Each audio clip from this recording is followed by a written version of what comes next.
What's up, Active Lifers? Welcome back to the Active Life Podcast. I'm Dr. Pastuch. I'm your host, and today's a special episode. We're talking about the last two episodes that aired. The first one with Athena, the second one with Chloie. If you haven't listened to those two podcasts, this is kind of like your Cliff Notes.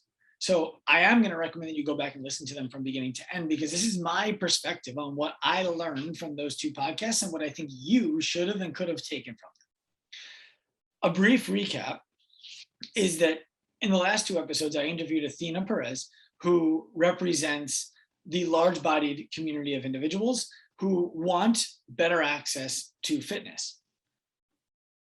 She represents herself, and she speaks on behalf of her own experiences, and she has a significant following of people who feel the way that she feels. So while she would say she only represents herself, I would say she actually represents a larger audience of people who don't have the ability to articulate what she has the ability to articulate.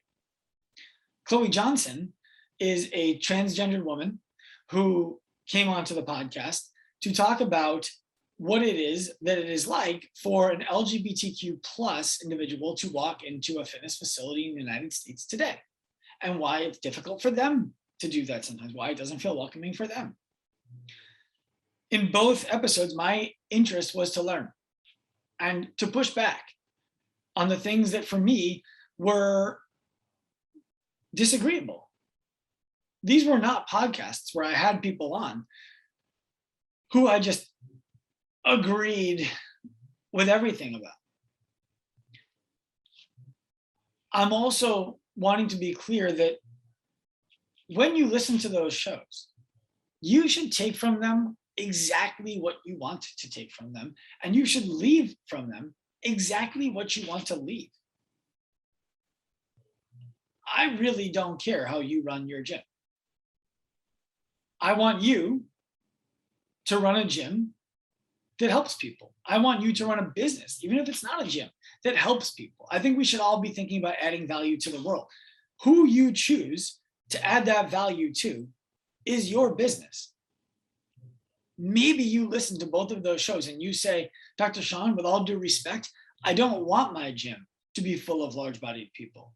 No problem. Then it shouldn't be. Dr. Sean, I don't want my gym to be full of LGBTQ plus. Okay, that's your prerogative too. The purpose of me interviewing people like Athena and Chloie is that you at least gain some information so that you can make choices from an informed position, instead of making choices from an ignorant one. I also know that the word ignorant carries a negative connotation, and it shouldn't. It's a word defined by not knowing, by having a lack of awareness to a given topic. We are all ignorant about all kinds of things, and the depth with which we understand certain things lead us to being ignorant at deeper depths. That's the point.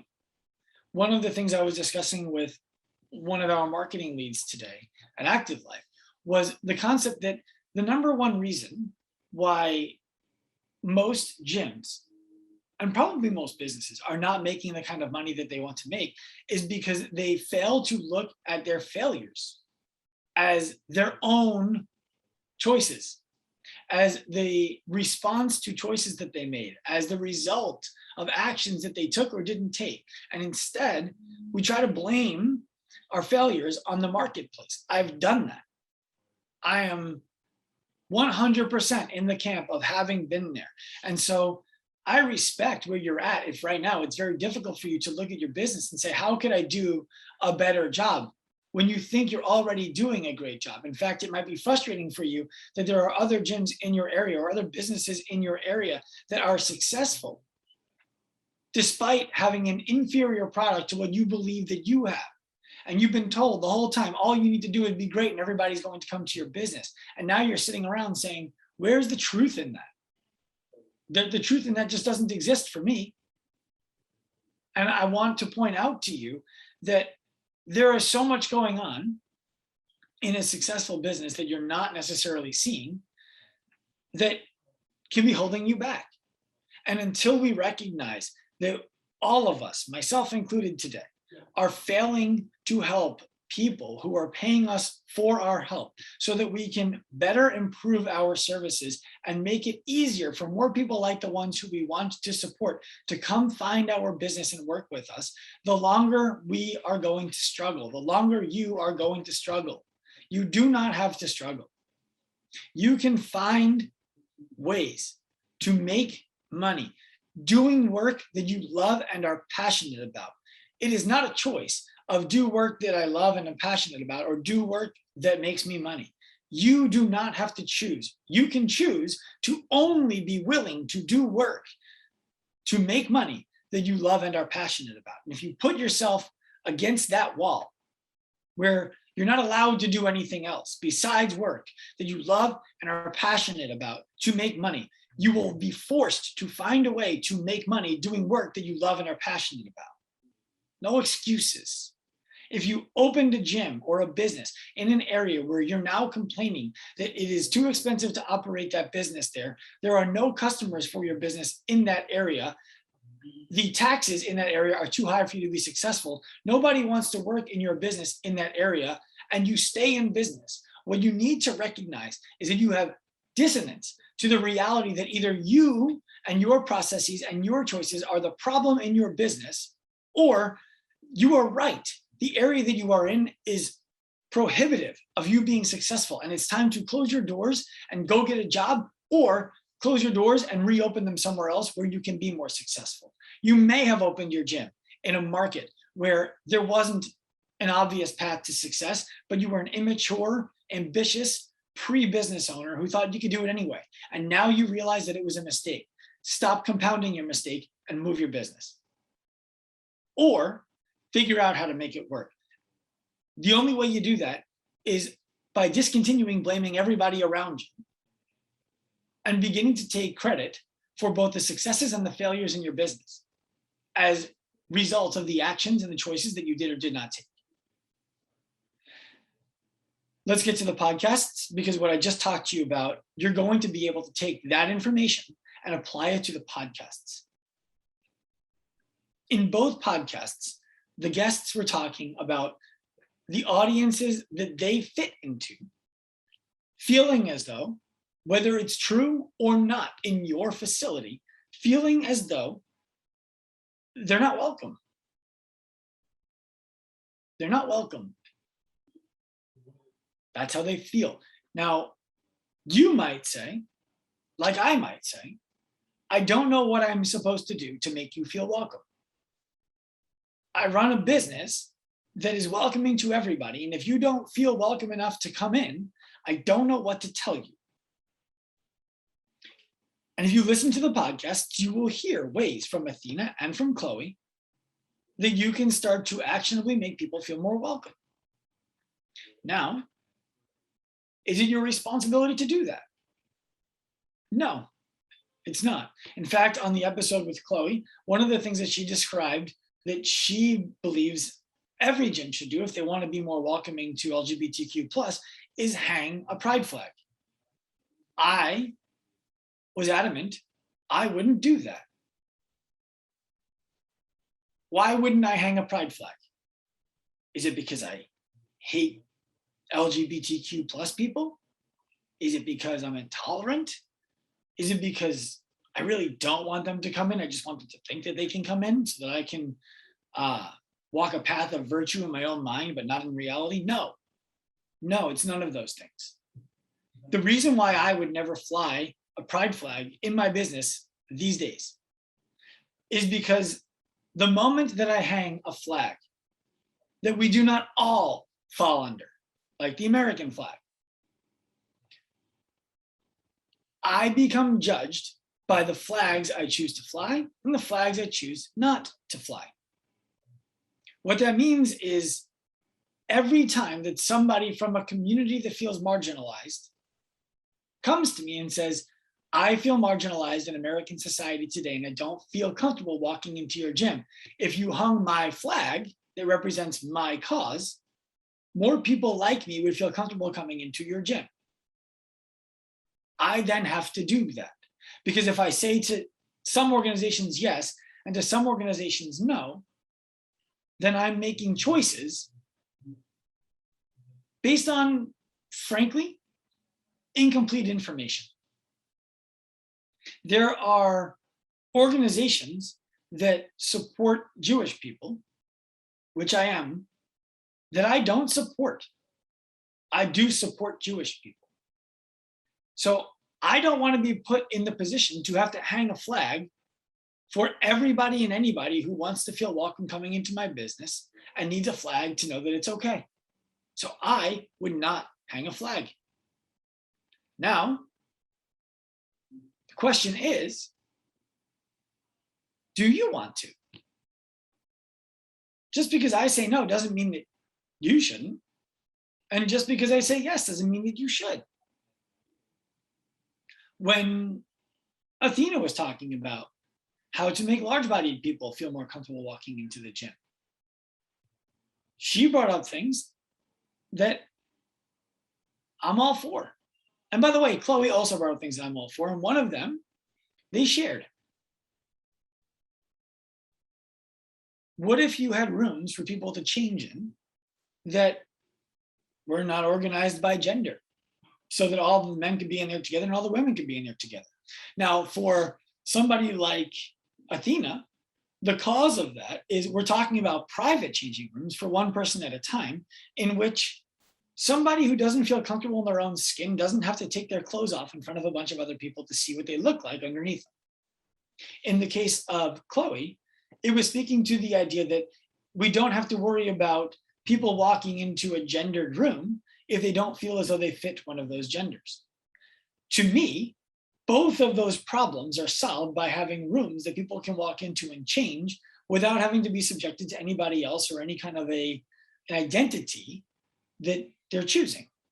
Now, what I went further with when I talked to Chloe on this topic especially was, I believe that we need to find a way that all of the solutions that we put in place to make places more inclusive for an individual group of people are ROI positive for the gym.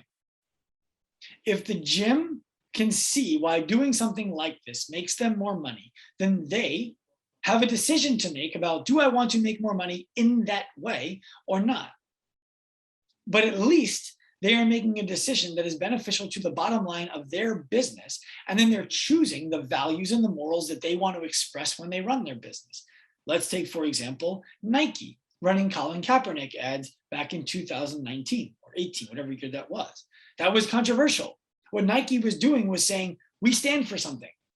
And those of you who don't agree with what this person stands for, we don't stand with what you stand for on this topic. And I'm positive that Nike knew that they were going to catch a lot of flack and that they were going to hear a lot of crap. They also knew that they were going to get a lot of people who were singing their praises, and they were choosing to disregard the fear that exists when we're faced with deciding, are people going to agree with us or not on this? How are people going to respond when they see this? Nike threw that fear out and made a decision and said, we stand for this. And that galvanized an audience of people who feel the same way. And yeah, it repelled a group of people who feel differently who were previously paying Nike. So yeah, Nike probably lost some clients in doing that. I think Nike's doing okay. See, here's the thing. If you stand for nothing, then you stand for nothing. It's important for people to be able to trust you, that they understand you have something in common with them. You're credible in what you're talking about. You act and are the part that you describe being, and that your intent is sound for them. You don't do that without saying anything that could get you in trouble. So I believe this could get me in trouble, and I'm okay with it. Above being inclusive, businesses must be profitable. So if you're a business owner, I believe that before you start thinking about being inclusive, you must start thinking about being profitable. Before you start taking action, you need to determine if being more inclusive will make you more profitable. And I believe it will. So the reason that I believe you should try to make your businesses as inclusive as fits your morals and values boils down to, above and beyond, you're going to feel good about it when you go to bed at night, it's going to make you more money. And I was talking to both Athena and to Chloe about this. I believe that when a group of people want other people to change the way that they behave, to make it easier for them to step into the businesses that the owners operate, the marginalized group of people should be considering, is this a good business decision and how? Is this a good business decision and how? Because if you're telling me that I need to throw out all of the furniture that I have in my gym because large-bodied people won't be able to sit in chairs with arms, and if they see them, they will be intimidated by them. I'm thinking about how much it costs me to purchase that furniture and how much it will cost me to replace that furniture. And if you don't explain to me as a business owner the way that Athena did, that large-bodied people will find it easier to come to your gym, and they are looking for gyms that they can find it easy to come to. If you have chairs without arms in them, then I'm not going to change my furniture, because I could change my furniture and go 6 months or a year before a large-bodied person even walks in the door. So what did I do it for? How do I let people know that I changed my furniture without pandering to an audience? These are the things that if you represent a marginalized community and you're listening to this show right now, these are the things that I believe are incumbent upon you to do to accelerate your mission. It doesn't sound fair. It doesn't feel like it's something that you should need to do, because we want people to just do the right thing. The question, though, is what is the right thing for those people? And everybody, let me backtrack a sec. Most business owners are going to choose to put food on their table and on the table of their staff above making everybody who would come into their gym feel comfortable. They need to be taught by you consistently how making the changes that you're asking them to make is going to make it easier for them to put food on the table for themselves and their team. I promise you, business owners are already dealing with a lot of stress. And when we start to look at the hierarchy of needs of an individual, and we superimpose those on the needs of a business, shelter is money. And you're not going to get somebody in the real world who is lacking shelter in their everyday life to start thinking about how to make your life better until you put a fucking roof over their head, food on their table, and make it safe. They're not going to think about your safety until theirs is accounted for. And most gym owners, especially, their businesses are not safe because they're not making real money. And so their businesses need to benefit from the changes that they are going to make to accommodate your mission. I want to be clear. I believe businesses do benefit from adopting your mission. And I do believe businesses should adopt your mission to the maximum extent of their own moral code. There are a lot of things that business owners want to do that they do not do because it will not make them money or because it will cost them money that they can't afford to have it cost them. Many of the things that your mission is asking them to do fall into that category only because they don't understand the financial upside of doing it. That's how you get a mission to move. In order for people to take action to do anything, there needs to be both incentive after the action and a reasonable certainty that when the action is taken, that incentive will be achieved. Without both of those things, nobody is taking action, no matter how good it makes them feel to make you happy. I want to highlight some of the things that Chloe and Athena talked about on the show that I believe gym owners can and should be doing right now. coaches especially. Number one is ask questions. Ask questions to your membership. Ask questions to your friends. Ask questions to people who don't agree with you so that you can learn more about their perspective without being angry with them or shaming them for something. The more discourse we have, the better off we're going to be. Join groups that don't seem to welcome you. Because joining those groups, number one, you might find that you actually are welcome in those groups and they are actually looking to serve you. They just don't know how to, and they need a voice from the outside coming in to be the first through the wall so that you can learn the things that you don't have access to right now. Google ain't it, guys. Number three, try things. Try things. And when other people try things and they get it wrong, teach them how to do it better instead of making them feel bad for getting it wrong and putting their neck out there. The more that you hold other people up for trying things and getting it wrong and providing them support on how they can do it better, the more comfortable you are going to be to try things that you might get wrong. Because you'll understand how people can and should respond to the actions that you take when you get something wrong with the intent of getting it right. And it will become very clear to you very quickly that the people who would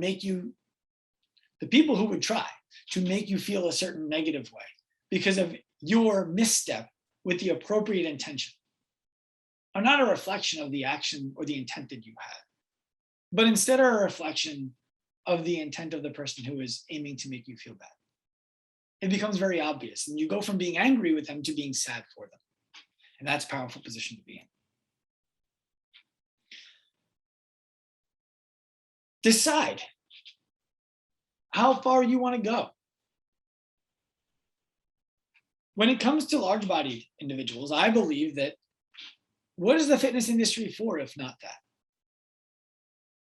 What is the fitness industry for if not that? And I want to make a clear distinction here as to why I believe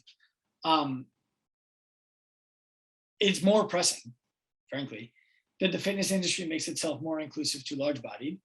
You know what? I'm going to backtrack that.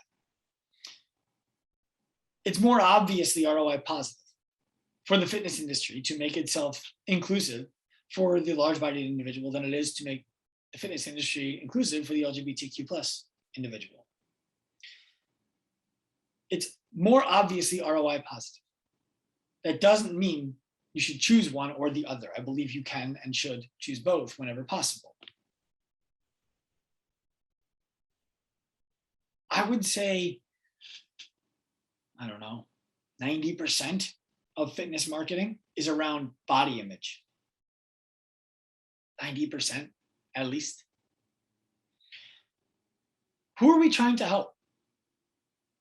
Who are you trying to be real with yourself for a second here? Are you trying to help the person who needs to lose or wants to lose 5 pounds and then look good in a bikini? Are you looking to help the person who can get what they want to do with or without you? They can get it in Zumba. They can get it in CrossFit. They can get it at the commercial gym. They can get it at kickboxing class, Orange Theory, yoga. Is that the person you're really passionate about getting into your business? Because I'm not. That person's welcome. But if I opened a gym again, they would find themselves as the outlier. The person who would find themselves as the target client for our business would be the one that the rest of the fitness businesses have failed to serve. It would be the person who wants to live a healthy life and enjoy active things despite being 100 pounds overweight, who maybe isn't ready to start talking about losing weight, which, by the way, is something that you'll learn on the podcast if you listen with Athena. Maybe they're not ready to start talking about losing weight. Maybe they don't want everything in their life to be about weight. Maybe they want to live an active, healthy, happy life despite the weight that they are at, and nobody has been able to ask them a simple question. What brought you in? What brought you in today? We believe it's so obvious. What brought you in today is you obviously want to lose 100 pounds. You're obviously overweight, and that's obviously what drew you in. When the reality is that's not the case at all. And as soon as you say that, you push them away. My business, if I opened a gym again today, would be to allow the two people who every month are leaving your gym. Yeah, you, if you're listening to this, it would be to help the two people every month who leave your gym to find themselves at home in a place that finally understands them. That's what my gym would be. How do you do that? You ask more questions than answers you provide. You devise solutions that meet your members where their problems are, instead of trying to squeeze your solution into everybody's problem. Because for every gym that holds up images of the people for whom their service worked perfectly, they fail.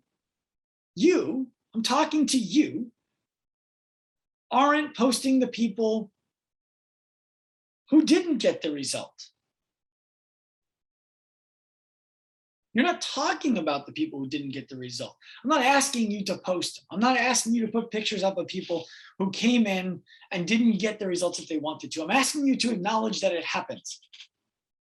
I'm asking you to make it clear to new people who walk into your gym why it happens, so that they can avoid being the next person to do it. I want you to tell them what you're going to do if you see the signs that that's going to occur, so that you can avoid them becoming the next person who does it.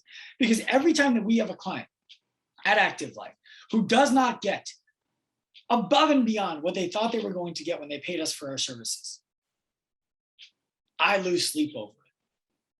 Whether it's somebody who bought one of our templates, somebody who bought our one-on-one coaching for individuals, somebody who bought our coach education, or somebody who bought the Pro Path for their gym, when they don't get far and away more than they thought they were going to get from it, I lose sleep and we change something.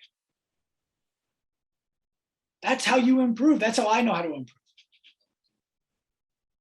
And so,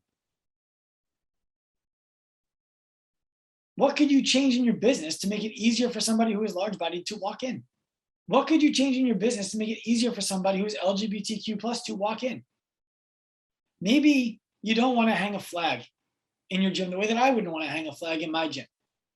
Do you have people who are wearing shirts in your gym that say pride on them? Could you post that on your Instagram? Yeah, that you could do. Could you do education with your coaching staff during a staff meeting in which you ask them to listen to the podcast that I did with Chloe and ask them to discuss it and find ways that you can make your gym better and more welcoming to people in the LGBTQ plus community, and make YouTube content, Instagram content, and Facebook content talking about what your staff learned from those podcasts and why you think it's important that you listen to it and why you think it's important you take action on it? Yes, you can do that.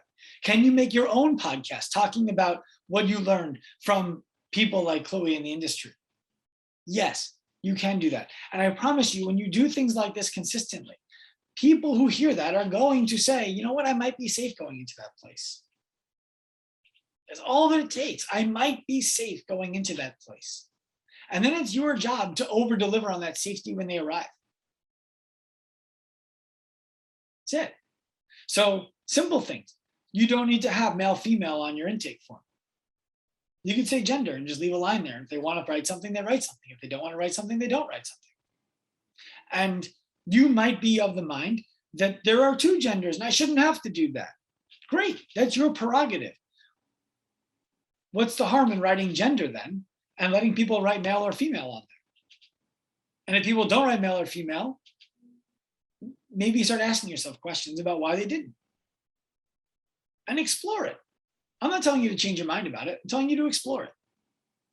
And ask yourself, I didn't anticipate having somebody come in and do that. Do I want this person to be in my gym? Yeah, they seem like a great human being. Well, how can I make them more comfortable then? That's all I'm asking you to do.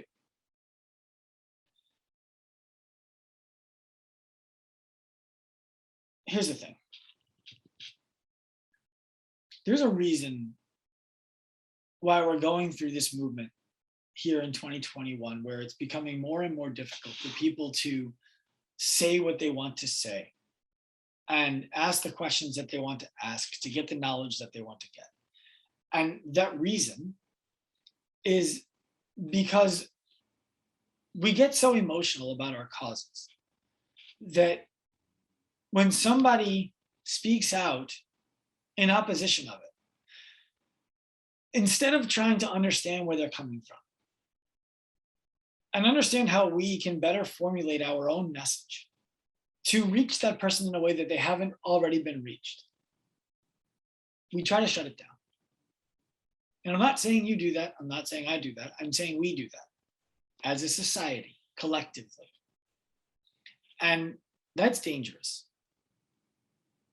The reason why I started to move on my opinion about things like calling people obese as compared to calling people large-bodied is because of the way that Athena described it to me when I was looking for information.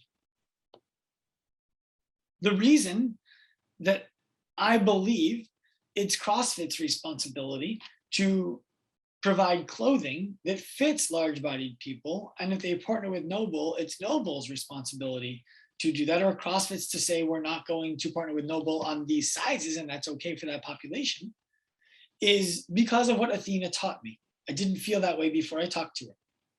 The reason why I believe it is beneficial for you to have non-gendered changing rooms that are private for the individual is because of what Chloe taught me. The reason why I believe that it is valuable to try to refer to people by the pronoun that they introduce themselves with is because of what Chloe taught me. I acknowledge there is difficulty to all of the things that I just described. There is nuance, there is complexity, and there are landmines all over the place. I get it. I guess I'm asking you to try anyway. I believe that if you try anyway, you are going to find that you will grow not only as an individual, but as a business. When you seek to make everything that you do easier for all of the people who you want to service to access it, more of the people who you want to access it will. I'll end with an example that should hit closer to home, way more every day for you. If you have a member in your coaching business who still doesn't understand something that you believe you've taught them many times, you're faced with a decision to make before you answer the next time that they ask you, how do I do this? The decision that you need to make is, if I teach this person the same thing, the way that I've taught this person in the past, are they going to change? And is it worth it for me to teach this person in a different way? If the answer to the first question is no. That's an obvious situation for you when you're in a fitness business. If somebody has been trying to do a squat, and every time they do it wrong. And every time they do it wrong, you correct them. And the next time they do it wrong again, the same wrong. You can either believe that that person is incapable of doing it right, or you can choose to believe that you have failed to teach that person in a way that they understand how they can do it better. You can cast the blame on them, or you can cast the responsibility on yourself. Making your gym welcoming to groups of people who right now are telling you, I feel unwelcome, despite what you believe your efforts have been. Making your gym welcoming to those people is the same choice.